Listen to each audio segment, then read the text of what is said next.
Greetings everyone. In this presentation, I'll be talking about my selected nonprofit organization, Origami USA.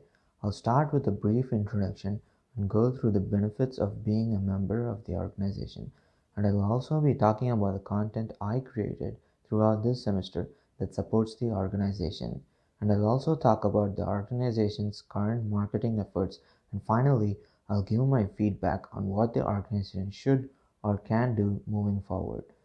A brief introduction to the organization.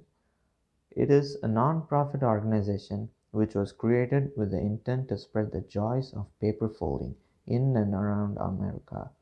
It has been a place to share origami experiences and supplies for over 30 years thanks to the dedication of the founder of the Origami Center of America, now known as Origami USA, Lillian Oppenheimer. Origami USA is headquartered autonomously in New York City's American Museum of Natural History through the generosity of the museum trustees. It is staffed primarily by volunteers who help maintain the largest origami library in the world, which also has exclusive designs that aren't found anywhere else in the world. I'll talk about the products or services offered. Origami USA has an online store that sells origami supplies such as folding sheets, drawings, sheet designs, etc. for everyone interested in origami in and outside the United States. It also holds classes, workshops, and an annual convention. It publishes a lot of design diagrams and maintains a lending library which is available to its members. Now I'll talk about the content I created throughout this semester and how it relates to the organization. These are memes, PSA, and podcast. All my content are available at origamiwithmo.wordpress.com for those of you who are interested. Now I'll talk about memes.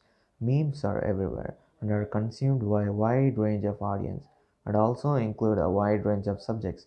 Games, science, and even elections can become the subject of memes, and these memes can in turn promote the subject and generate interest in it. But I realized that were only a couple of origami memes available, of which only two of them made me chuckle. So I think the untapped potential of origami memes will be helpful to further the cause of the organization, which is to bring origami to everyone. Second, I'll talk about the PSA. The PSA I created is 30 seconds long and is aimed at those whose interest in origami is being blocked by a lack of supplies. Don't let this block you and listen to my PSA. It informs you about the availability of origami supplies throughout the world and provided by the organization. Last but not the least, I'll talk about my podcast. In my podcast, I will be speaking about how origami is more than just a paper folding art.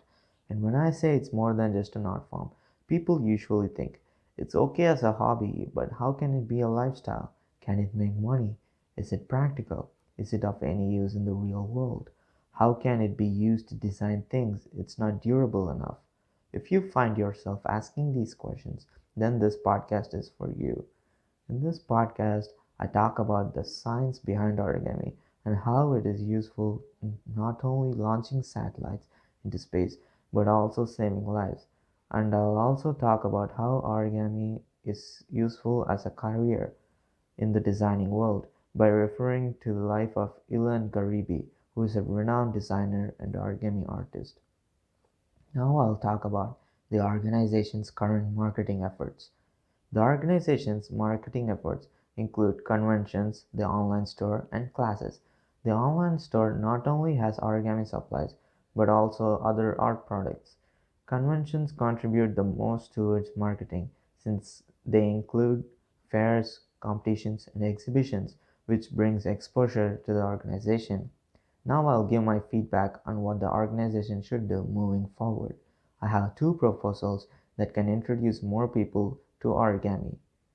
Focusing on the practical applications of origami is also a way to take Origami USA forward because it might help in drawing in people who lean more towards the scientific side of the spectrum than the artistic side. This is also in line with the organization's purpose of bringing origami to as many people as possible. The second proposal is, like I mentioned earlier, memes. Memes can be used to generate interest in origami, and they're also fun. And this is the end of my presentation. And I would like to conclude by saying that I believe that with the help of science, origami can rule the world. Thank you.